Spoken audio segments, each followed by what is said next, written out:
La famille, l'école, le travail, les religions, les groupes de pairs, les médias, etc. Tout ça sont des choses qui font partie de ce qu'on appelle des instances de socialisation. Mais parmi elles, le maternisme va surtout retenir la famille dans le sens africain du terme, hein. La famille ainsi que son impact dans les relations de couple, dans l'éducation des enfants, ces enfants qui vont devenir de futurs adultes. Et pourquoi la famille aussi? Parce que dans la pensée africaine, la famille, c'est un agent socialisateur fondamental qui permet de transmettre des valeurs, des normes, des habitudes et à travers plusieurs pratiques de la vie quotidienne. Donc, dans la pensée africaine, le lien familial doit en permanence se réaffirmer, se célébrer, se sacraliser, se maintenir. Et c'est ce qu'on appelle le processus de socialisation. Et donc, ça permet aux individus de s'intégrer et de s'incorporer dans leur culture. Donc, ce sont les apprentissages qui forment une composante majeure de la socialisation. En Afrique, par exemple, la famille est fondée sur la parenté et elle n'est pas forcément biologique, hein. Mais en Afrique, la socialisation primaire est liée à la famille et elle débute dans l'enfance pour se poursuivre dans l'adolescence et va aussi avoir des répercussions sur le monde adulte. Donc, une fois adultes, ces enfants qui ont été dans la socialisation vont connaître une socialisation secondaire. Donc, on n'est plus dans la socialisation familiale quand on devient adulte, mais on entre dans une socialisation secondaire. Et cette socialisation secondaire passe notamment par le monde du travail et les divers engagements citoyens, faire partie d'une association, etc. Mais ce qu'il est important de souligner dans ce stade adulte, c'est deux principes cruciaux, que sont le mariage et la parentalité. Donc, c'est pour ça que vous verrez qu'aujourd'hui encore, le mariage coutumier ou traditionnel reste un élément très important en Afrique parce que justement, le mariage coutumier ou traditionnel permet de transmettre des souvenirs, un partage d'expériences qui se fait dans le cadre d'une sociabilité familiale. Donc, le mariage permet en réalité la préservation et la transmission des valeurs de génération en génération. Finalement, la famille, c'est un lieu de mémoire où vont se transmettre des souvenirs qui vont permettre d'ancrer des identités dans un passé commun. Donc, un passé qui va se partager à travers des expériences des différents membres de la famille, par exemple. Et parmi les normes et les valeurs qui vont être inculquées aux individus en Afrique, il y a l'importance donnée à la socialisation sexuée. Parce que c'est ça qui va créer les différences sur les rôles des hommes et des femmes, dans le domaine scolaire, par exemple, ou dans le monde du travail, dans la sphère publique, etc. Mais aussi dans la sphère privée, hein, notamment au niveau de l'économie domestique, de la sexualité, etc. Donc, on peut dire que en Afrique, la famille reste une instance qui permet d'intérioriser une identité masculine ou féminine. Mais il faut dire aussi que cette socialisation sexuée va forcément avoir un impact sur la manière dont les jeunes africains et afrodescendants vont s'approprier la question du couple et celle du mariage. Donc, on peut dire que plus on s'écarte de la notion de famille et de cette notion de sociabilisation familiale, on perd son identité. Puisque si les jeunes africains aujourd'hui se dissocient de la socialisation familiale, pour ne considérer que les socialisations hors du cadre familial, ben, ils auront une autonomie, certes, euh, mais aussi donc le choix de ce qui va constituer leur propre socialisation. Donc, c'est ce qu'on peut qualifier aussi de processus d'individualisation. Donc, on rentre dans un processus où on se dissocie de la notion familiale dans son sens africain du terme. Donc, on ne pense plus collectivité, on pense à soi en fait. Et le processus d'individualisation va passer par la rencontre avec d'autres cultures et parfois ça va même entraîner un besoin de contourner sa propre culture. Donc, sa propre culture, sa propre perception de la famille, du couple, etc. Et c'est là qu'on va voir que pour cette nouvelle génération d'Africains et d'Afro-descendants, nos préceptes originels seront de plus en plus décriés. Et même si ça nous prouve que ces rôles et ces attitudes ne sont pas entièrement figés et entrent dans un cadre d'évolution, ou même dans la transmission qui est faite de génération en génération, on doit forcément noter que les Afros sont forts pour abandonner leurs préceptes. vraiment, hein, de toutes les civilisations, on est vraiment les champions pour abandonner nos préceptes. Mais c'est vrai qu'on peut aussi pointer le rôle important que jouent aujourd'hui les moyens de communication de masse tels que la télé, Internet, etc. Et dans ce processus de socialisation, justement, qui est très important, bien, on voit que ces éléments vont beaucoup influencer la jeunesse, par exemple. Et même si cela ne fait pas partie de leur fonction première, hein, on peut vraiment dire qu'ils tirent leur efficacité à suggérer, voire même à imposer des valeurs, des normes, des modèles qui vont s'appuyer sur des effets spectaculaires sans que cela soit toujours explicite, hein. Par exemple, à travers l'image du couple occidental, on va vous présenter un couple amoureux, romantique. Parce qu'on va dire, oui, les Noirs ne sont pas romantiques, etc. Un couple égalitaire, oui, il n'y a pas d'égalité entre l'homme et la femme en Afrique, etc. Donc, ces différents médias vont permettre une approche du sentiment, de l'amour, voire même de la sexualité, du désir, et tout, etc., qui ne vont pas forcément correspondre à la réalité. Mais les afros vont quand même les idéaliser et déterminer même de manière inconsciente que ces aspects-là, chez les Occidentaux, sont beaucoup plus évolués, sont beaucoup plus salutaires que l'approche du couple africain, en fait. Ben, si on prend la question de l'homosexualité en Afrique, par exemple, on voit qu'aujourd'hui, la question n'est plus aussi taboue. Pourquoi? Ben justement à cause de ces vecteurs de communication que sont Internet, la télé, etc., les séries, Netflix, machin.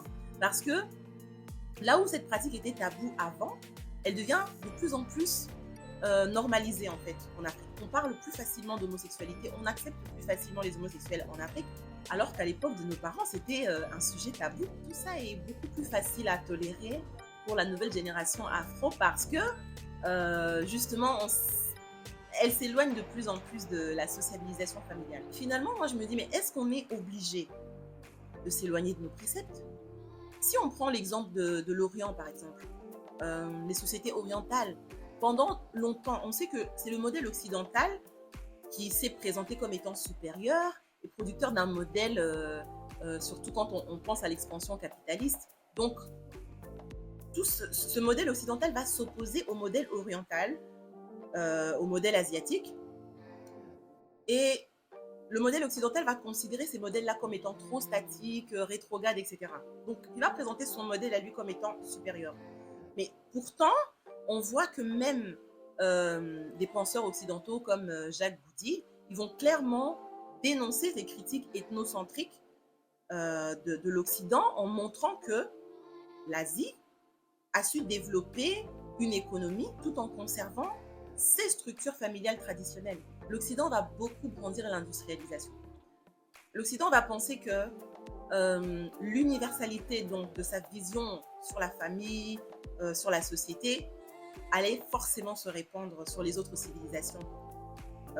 Mais on va voir que cette modernisation ne va pas forcément suivre avec la préservation de certaines structures familiales au niveau d'autres civilisations. Donc, l'occidentalisation devait en fait passer par l'adoption du modèle de famille nucléaire. Il y a des valeurs de liberté, d'individualisme, toutes ces valeurs en fait qui sous-tendent que l'individu est libre de créer sa propre structure familiale. Mais malheureusement, le gros changement des structures familiales occidentales elles-mêmes, et donc ils n'étaient même pas prêts à ça, vont tellement s'éloigner des autres civilisations avec des modèles comme la famille monoparentale, homoparentale, les familles reconstituées, etc. Les autres civilisations ne vont plus vraiment les idéaliser. Parce que finalement, les autres civilisations vont se rendre compte qu'en fait, l'Occident n'a pas qu'un seul modèle de structure familiale, mais plusieurs. Et donc finalement, la modernisation, c'était un prétexte culturel de l'Occident. Le but de l'Occident, c'était avancer, brandir l'industrialisation pour donner envie aux autres civilisations de les mimer en fait, de se calquer à leur structure familiale. Or, quand on regarde bien, l'industrialisation est venue bien après l'instauration de ces structures familiales occidentales idéales. Par exemple, la civilisation arabe et la civilisation asiatique, à un moment donné, vont peut-être idéaliser l'industrialisation de l'Occident, mais ils vont quand même observer les familles occidentales et se dire, mais attends, euh, l'âge du mariage est extrêmement élevé, il y a quand même un fort taux de célibat, beaucoup de familles monoparentales, homoparentales. euh, donc finalement, ces structures familiales occidentales s'éloignaient un peu trop de leurs normes civilisationnelles. Il y a une penseuse européenne d'ailleurs qui va, donc Martine Segalen, elle va écrire dans ses ouvrages, donc c'est une autrice qui écrivait dans les années 60-70, et donc elle va justement dire que le modèle de la famille occidentale, c'est surtout le mariage monogame, un couple stable, des rôles sexuels strictement répartis entre les conjoints, etc. Elle dit clairement que durant la période romaine et avec la révolution chrétienne, ce modèle de famille était perçu comme une forme achevée en fait de l'institution occidentale.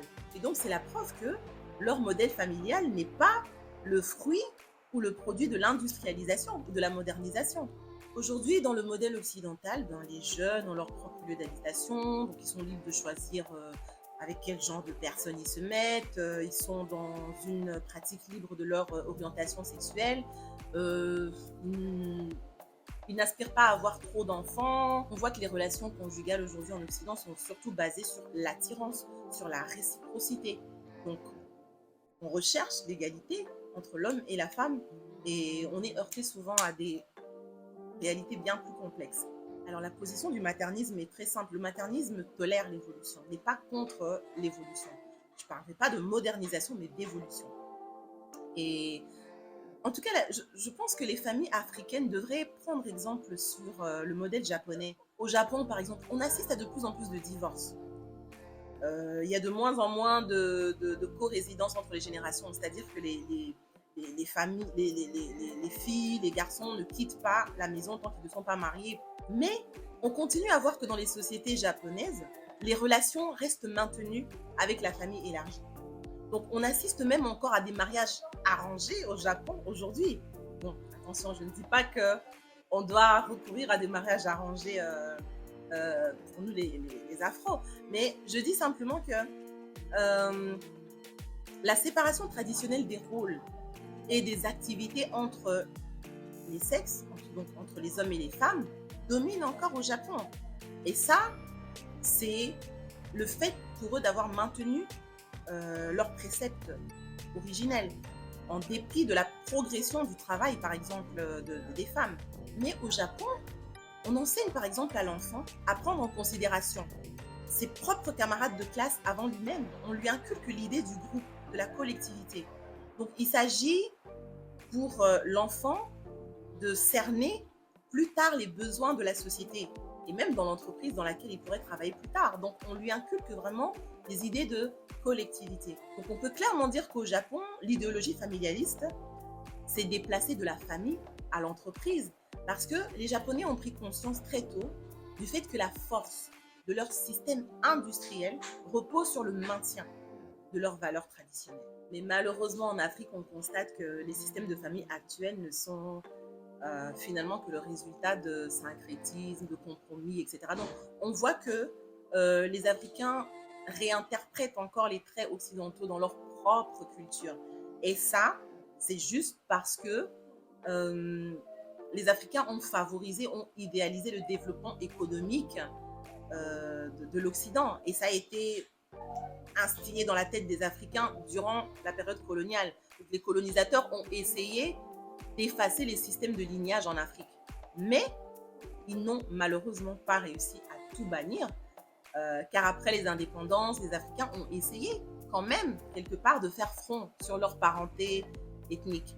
Et quand on prend, par exemple, le cas du mariage traditionnel en Afrique, qui est un événement qui réunit deux familles, c'est la preuve que même s'il y a de plus en plus de familles nucléaires, s'il y a de l'urbanisation, ni l'émigration vers les familles, ou bien même vers d'autres contrées, n'ont aboli le système de compensation matrimoniale ou la puissance du lignage. Donc, le maternisme encourage la famille africaine à rester un lieu de socialisation essentiel pour tous les âges de la vie, parce que c'est par cette socialisation que on pourra retrouver la paix des couples ou le bien-être des enfants, qui, rappelons-le, sont quand même la future génération noire afro.